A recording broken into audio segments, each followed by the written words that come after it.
विधि के विधान को कोई नहीं बदल सकता। यह सृष्टि का अटल नियम है। जैसे दिन के बाद रात आती है, वैसे ही सुख दुख जीवन के हिस्से हैं।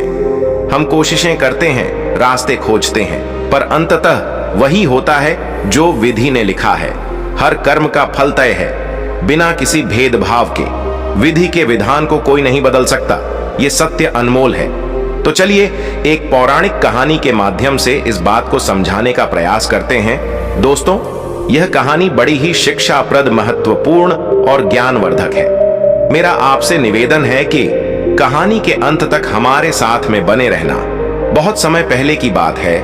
एक नगर से दूर एक महात्मा का आश्रम था। वह सभी शास्त्रों और वेदों का ज्ञान रखते थे।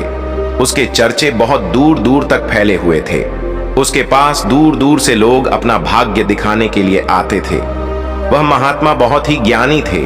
जिन लोगों का भी भाग्य देखकर उन्हें बताते थे, वह बात सच होती थी। दूर से ही उनका भाग्य पढ़कर यह बता देते थे कि उनके भाग्य में क्या लिखा हुआ है। भूतकाल, भविष्य और वर्तमान तीनों कालों का ज्ञान रखते थे। उसी नगर में एक पति और उसकी पत्नी रहते थे। उसकी पत्नी धर्म और आस्था में बहुत विश्वास रखती थी। उनके कोई संतान नहीं थी। गांव के लोगों से सुना था कि गांव में एक महात्मा है जो किसी का भी भाग्य बता देते हैं कि उसके भाग्य में क्या लिखा है। उन्होंने सोचा कि क्यों ना हम भी एक बार उस महात्मा के दर्शन करें। और अगले दिन सुबह सुबह वह पंडित और उसकी पत्नी उस महात्मा से मिलने के लिए निकल जाते हैं। वे दोनों उस महात्मा के आश्रम आकर रोने लग जाते हैं। महात्मा दोनों को चुप कराते हुए पूछते हैं, बेटा रो क्यों रहे हो? तुम्हें क्या दुख है? मुझे बताओ, मैं कोई ना कोई समाधान जरूर निकाल लूंगा। तब पंडित कहता है, गुरुदेव, मेरा एक ही दुख है, हमारे कोई संतान नहीं है। हमने आपका बहुत नाम सुना है, तभी हम आपके पास आए हैं। आप हमारा भाग्य देखकर बताओ कि हमारे जीवन में पुत्र सुख है या नहीं। फिर महात्मा कहते हैं, तुम चिंता मत करो। तभी महात्मा पंडित की पत्नी को आश्रम के मंदिर से 2 आम लाकर देता है और कहता है, इनको आप दोनों पति पत्नी खा लेना, तुम्हें अवश्य ही संतान प्राप्ति होगी। उसके बाद वह दोनों महात्मा को प्रणाम करके वहां से अपने घर चले आते। कुछ महीनों के बाद वैसा ही होता है। 1 साल के बाद उनके घर पुत्र का जन्म होता है। पंडित और उसकी पत्नी बहुत खुश थे। पंडित अपनी पत्नी से कहता है कि क्यों ना हम महात्मा को अपने घर बुलाकर उनकी सेवा करें। फिर पंडित उस महात्मा को अपने घर बुलाते हैं और उनकी सेवा करता है। और पंडित अपने बेटे का नामकरण करवाता है और उसके बेटे का नाम अमित रखते हैं। तभी पंडित कहता है, गुरुदेव, आप हमारे बच्चे का भविष्य देखकर बताओ कि हमारा पुत्र जीवन में क्या करेगा। तभी वह महात्मा कहता है, अभी इसको बड़ा होने दो। जब इसकी आयु 8 वर्ष की हो जाए तब इसको मेरे पास लेकर आना, मैं इसका भाग्य अवश्य बता दूंगा। यह बोलकर महात्मा वहां से चले आते हैं। धीरे धीरे समय गुजरता गया। पंडित का बेटा अब 8 वर्ष का हो गया। एक दिन पंडित अपने बेटे को लेकर उस गुरु के आश्रम जाते हैं तो वह देखते हैं कि वहां लोगों की भीड़ लगी हुई थी। तब पंडित का लड़का पंडित से पूछता है, पिताजी यह सब क्या हो रहा है? तब पंडित अपने बच्चे को बताता है कि यह महात्मा त्रिकालदर्शी है, इनको भविष्य का पता चल जाता है। ये सब लोग अपने अपने भविष्य का पता करने यहाँ आए हुए हैं। तब वह पंडित का लड़का उन गुरुदेव के पास जाता है और कहता है, गुरुदेव, आप मेरा भी भविष्य देखो ना। उस छोटे बालक की बात सुनकर गुरुदेव पहले तो मना कर देते हैं, लेकिन बाद में बच्चे की जिद पर मान जाते हैं और उससे कहते हैं, बेटा मैं तुम्हारा भाग्य देखता हूं, तुम मेरे सामने आकर बैठ जाओ। फिर महात्मा उस पंडित पुत्र का भाग्य देखने लगता है। उस महात्मा ने अपने ग्रंथ को खोला और फिर पंडित पुत्र के ललाट को देखा। जब उसने गणना की तो महात्मा ने देखा कि पंडित के पुत्र का विवाह तो एक नीच कुल की कन्या के साथ होना लिखा है। जब उसने यह देखा तो वह सोचने लगा कि अब क्या होगा। यह जाति से उच्च कुल का ब्राह्मण है और इसके पुत्र का विवाह नीच कुल की लड़की से होगा। यदि ऐसा हो गया तो यह कहीं का नहीं रहेगा और किसी को अपना मुंह दिखाने लायक भी नहीं रहेगा। महात्मा यह सब बात उस पंडित को बता देता है। पंडित यह सुनकर कहता है, गुरुदेव, नहीं नहीं, मैं ऐसा नहीं होने दूंगा। जब मैंने जान लिया तो मैं भाग्य को बदल दूंगा। जब उस महात्मा ने कुछ और गहराई से उस ग्रंथ को देखा और उसकी गणना की तो उसे पता चला कि उसी गंगा के किनारे कई कोसों दूर एक मछुआरे का परिवार रहता है और उसके परिवार में अब तक 5 पुत्रियों का जन्म हो चुका है। और जो मछुआरे की 5वें नंबर की कन्या है, जिसकी उम्र मात्र 3 साल की है और जिसका नाम उस मछुआरे ने राधा रखा है, पंडित पुत्र का विवाह उस लड़की से होगा, ऐसा उसके पुत्र के भाग्य में लिखा है। यह सब महात्मा पंडित को बताता है। तो पंडित ने सोचा, मैं अपने पुत्र के भाग्य को जरूर बदलूंगा, मैं इसमें समर्थ भी हूं। जब मैंने अपने पुत्र के भाग्य को जान ही लिया है तो मैं इसके भाग्य को बदल भी सकता हूं। पंडित कहता है, गुरुदेव, मैं भी आज देखता हूं कि भाग्य बड़ा है या मैं बड़ा हूं। तब वह पंडित ब्रह्मा जी के लिखे हुए विधान को बदलने के लिए चल देता है और चलते चलते वह पंडित उस मछुआरे के घर पहुंच जाता है। जब उस मछुआरे ने देखा कि उज्जैन के एक महान पंडित उसके द्वार पर खड़े हैं, तो उस मछुआरे ने उस पंडित का बड़ा ही आदर सत्कार किया और कहने लगा, मुझ गरीब की कुटिया में आप पधारे हैं, यह तो मेरे लिए सौभाग्य की बात है। पंडित कहने लगा, हे मछुआरे, मैं किसी उद्देश्य से तुम्हारे पास आया हूं। मैं तुमसे यह जानना चाहता हूं कि तुम्हारे घर में किसी 3 साल की कन्या ने जन्म लिया है। तो मछुआरा कहा, हाँ, हमारे घर में एक पुत्री ने जन्म लिया है जिसकी उम्र अभी 3 वर्ष होगी। पंडित ने कहा, क्या उसका नाम राधा है? तो मछुआरे ने कहा, जी पंडित जी, उसका नाम राधा है।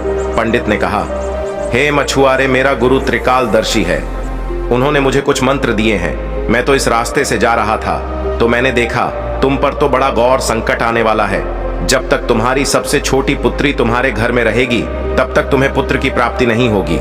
यदि तुम अपने घर के आंगन में पुत्र खेलता हुआ देखना चाहते हो तो तुम्हें अपनी छोटी पुत्री को अपने घर से दूर भगाना होगा।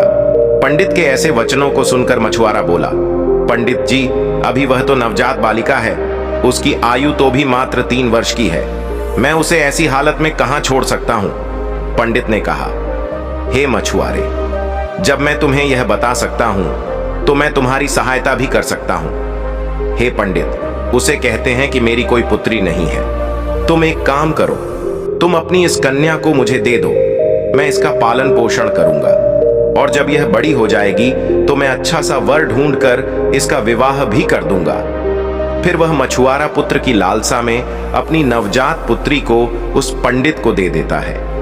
पंडित मन ही मन बहुत खुश होता है और उस छोटी सी कन्या को लेकर चल देता है। चलते चलते वह पंडित सोचता है कि इस कन्या को मैंने मार दिया तो मुझे बाल हत्या का पाप लग जाएगा। फिर उस कन्या से छुटकारा पाने के लिए वह पंडित एक लोहार के पास जाता है और उस लोहार से एक लकड़ी का एक छोटा सा बक्सा बनवा है और उस बक्से में वह उस नवजात कन्या को सुलाकर नदी के जल में प्रवाहित कर देता है। और पंडित सोचने लगता है कि यह बक्सा कुछ दूर ही जाएगा और अपने आप ही डूब जाएगा और यह लड़की भी मर जाएगी। इस तरह इससे मेरा पीछा छूट जाएगा और मुझे बाल हत्या का पाप भी नहीं लगेगा। और वह पंडित अपने घर चले जाता है।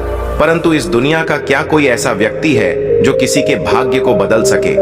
क्योंकि उस लड़की के भाग्य में जीवन लिखा हुआ था, जिस कारण से वह बक्सा उस नदी के जल में नहीं डूबता है और नदी उसे बहाते हुए एक गांव के पास किनारे पर ले जाती है।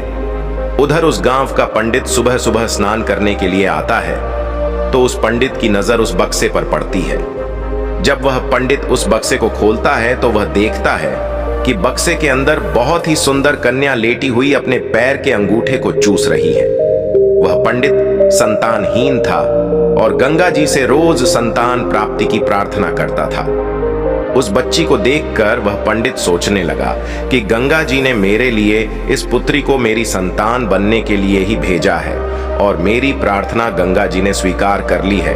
और इस तरह वह पंडित उस कन्या को लेकर अपने घर के लिए चल देता है। जब पंडित अपने घर पहुंचा और उस पुत्री को अपनी पत्नी को दिखाया तो उसकी पत्नी कहने लगी, आप ये किसकी पुत्री ले आए? ये बड़ी ही सुंदर है। तो पंडित जी कहने लगे, गंगा जी ने हमारी प्रार्थना स्वीकार कर ली जी, और इस कन्या को हमारी संतान के रूप में हमारी झोली में डाल दी है। आज से हमारी यह इकलौती पुत्री है। इसका हम बड़े अच्छे से पालन पोषण करेंगे और इसे अच्छे संस्कार देंगे। इसे किसी चीज की कोई कमी नहीं होने देंगे। इस तरह वह पंडित और उसकी पत्नी उस कन्या का पालन पोषण करने लगे। समय गुजरा और समय के साथ साथ वह कन्या भी बड़ी हुई। जैसे जैसे वह लड़की बड़ी होती गई वैसे वैसे उसकी सुंदरता में 4 चांद लगते गए। वह इतनी सुंदर थी जैसे कोई इंद्र की अप्सरा हो। फिर जब लड़की थोड़ी और बड़ी हुई तो एक दिन पंडिताई ने अपने पति से कहा, सुनते हो, हमारी बिटिया अब बड़ी हो गई है और इसकी विवाह की भी उम्र हो गई है। आप कहीं जाकर वर ढूंढकर हमारी बिटिया की शादी कर दो। पत्नी की यह बात सुनकर वह पंडित अपनी इकलौती पुत्री के लिए वर देखने के लिए चल देता है। जब आसपास में उसके लायक कोई वर नहीं मिलता है तो पंडित जी अपनी पुत्री के लिए वर की तलाश करते करते उज्जैन नगरी में पहुंच जाते हैं। वहां जाकर लोगों से पूछते हैं कि यहाँ कोई ऐसा ब्राह्मण परिवार है जिसका कोई पुत्र विवाह के योग्य हो तो बताओ। उज्जैन के लोग उस पंडित के बारे में बताते हैं जिसने उस लड़की को नदी में बहा दिया था। जरेनिया उन पंडित का बहुत ही संस्कारी परिवार है और उन पंडित का एक इकलौता पुत्र है और उसकी उम्र भी विवाह के योग्य है। पंडित जी, आपकी बात उन पंडित के पास बन जाए तो आपकी पुत्री बहुत ही सुखी रहेगी। उन लोगों की बात सुनकर पंडित जी उस पंडित के घर अपनी बेटी की शादी करने के लिए चल देता है। जब वह पंडित के घर पहुंचे और उस पंडित से मिले और जब पंडित जी ने अपनी पुत्री की सुंदरता के बारे में बताया और पंडित को अपने आने का मकसद बताया कि मेरी एक पुत्री है और उसका विवाह हम आपके पुत्र के साथ करना चाहते हैं, तो वह पंडित भी बड़ा खुश हुआ कि चलो, मेरे पुत्र के जो भाग्य में लिखा था अब वह बदल गया है और एक ब्राह्मण अपनी पुत्री की शादी के लिए मेरे पास आया है। वह पंडित उस ब्राह्मण की उस बिटिया से अपने पुत्र की शादी करने के लिए तैयार हो जाता है और फिर विवाह का समय निश्चित भी हो जाता है और वह ब्राह्मण खुशी खुशी अपने घर चला जाता है और अपनी पत्नी से सारी चर्चा करता है। फिर कुछ दिन बाद वह दिन भी आ जाता है जिस दिन पंडित की पुत्री और उस पंडित के पुत्र की शादी होनी होती है। फिर वह पंडित अपने पुत्र की बारात लेकर उस पंडित के गांव की तरफ चल देता है और सोचता जा रहा है कि मैंने अपने पुत्र का भाग्य बदल दिया। जो उस महात्मा ने कहा था मैं उसको भी बदल दूंगा। आज मैं अपने पुत्र का भाग्य बदल दूंगा। लेकिन पंडित को पता नहीं था कि विधाता का लिखा कोई नहीं मिटा सकता। उसे विधाता भी नहीं मिटा सकते जो लिख दिया। वह तो अटल है, जैसा जिसके भाग्य में लिख दिया वैसा तो होकर ही रहता है, चाहे कोई कितने भी जतन कर ले, लेकिन भाग्य का लिखा कोई नहीं मिटा सकता। इस तरह सहयोग से आज वही मछुआरे की कन्या आज पंडित की पुत्री बनकर उस पंडित के बेटे के साथ विवाह करने के लिए तैयार हो रही है, जिसे उस पंडित ने पानी में बहा दिया था। फिर उस लड़की का विवाह उस पंडित के बेटे के साथ हो जाता है और इस तरह वह कन्या पंडित के घर में आ जाती है। पंडित का पुत्र सुंदर सी पत्नी पाकर खुश था, पंडित की पुत्री सुंदर सा पति पाकर खुश थी और पंडित इस बात से खुश था कि मैंने अपने पुत्र का भाग्य बदल दिया है। फिर एक दिन किसी कार्य से उस पंडित के पुत्र को उज्जैन से कुछ दिनों के लिए बाहर जाना पड़ता है। एक दिन वह पंडित अपने बेटे की बहू को लेकर उस महात्मा के आश्रम जाते हैं। उधर पहुंचकर गुरुदेव को प्रणाम करते हैं और बताते हैं कि गुरुदेव, मैंने विधि के विधान को भी बदल दिया। यह सुनकर गुरुदेव हंसने लगते हैं। पंडित गुरुदेव को हंसता देख पूछते हैं, गुरुदेव आप हंस क्यों रहे हो? तब गुरुदेव पंडित को बताते हैं, यह वही लड़की है जिसको तुमने नदी में बहा दिया था। यह सुनकर पंडित का पसीना छूटने लगा। उसने सोचा, यह तो वही मछुआरे की लड़की है जिसे मैंने मरने के लिए नदी में प्रवाहित कर दिया था। फिर यह मेरे घर में मेरी पुत्र वधू बनकर कैसे आ गई? उसने राधा से कहा, पुत्री, तुम अपने पिताजी की इकलौती पुत्री हो ना? तो वह कन्या बोली, जी पिताजी, मेरे असली माता पिता तो बड़े दुष्ट थे।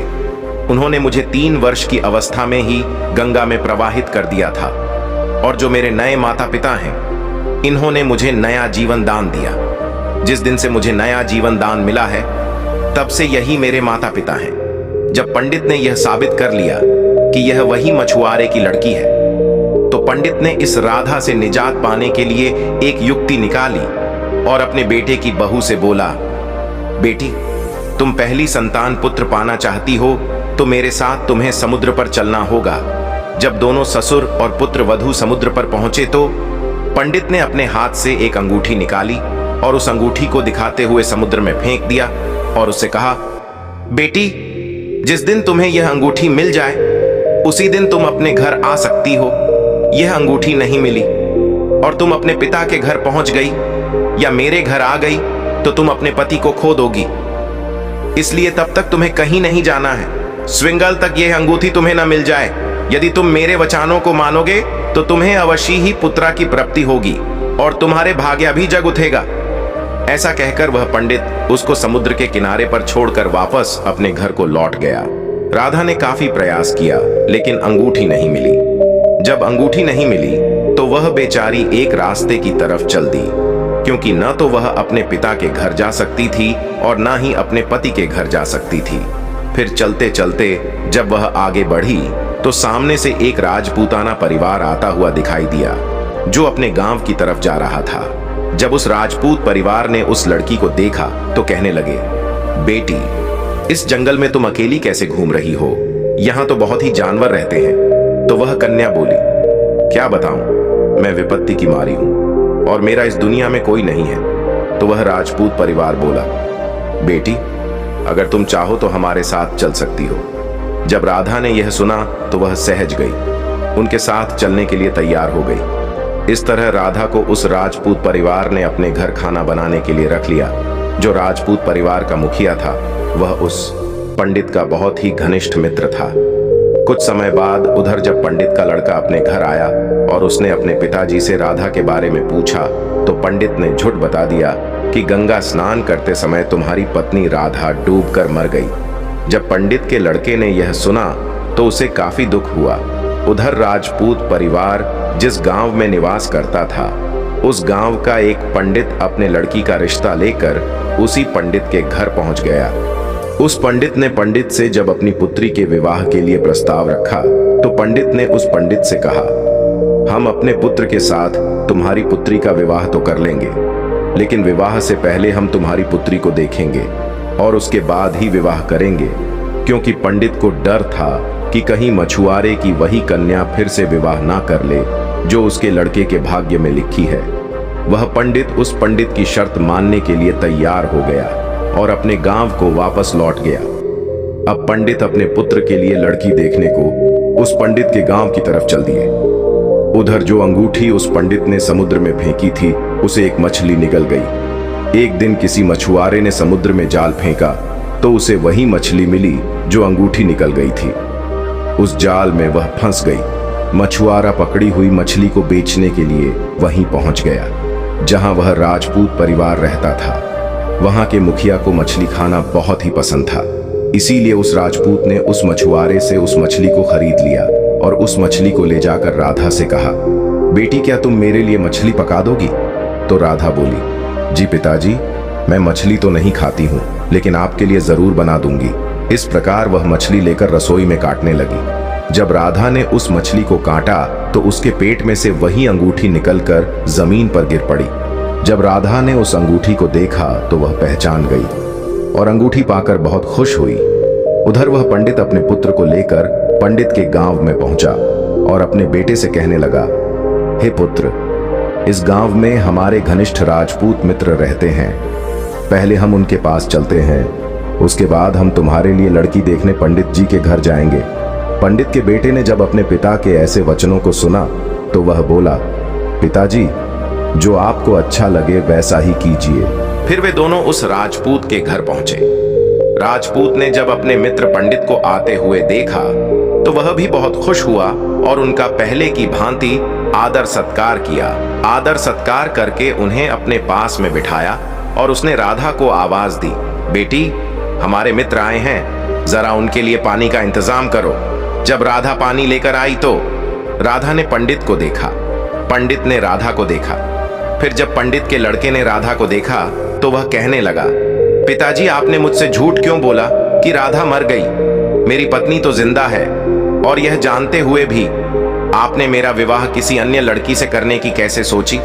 तो वह पंडित दुख मन से कहता है, पुत्र, मैं भटक गया था।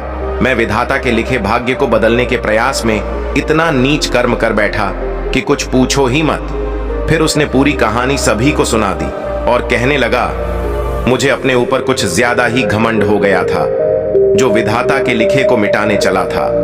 मैंने लाख कोशिश की, लेकिन हुआ वही जो तेरे भाग्य में लिखा था। यह कहकर उसने अपने बेटे की बहू से माफी मांगी और आदर सत्कार से उसे घर लेकर गए।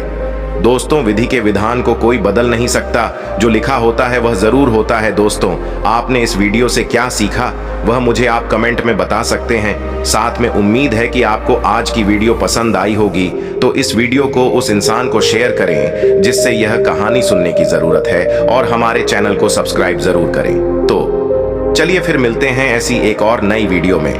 तब तक के लिए अपना ख्याल रखें। धन्यवाद।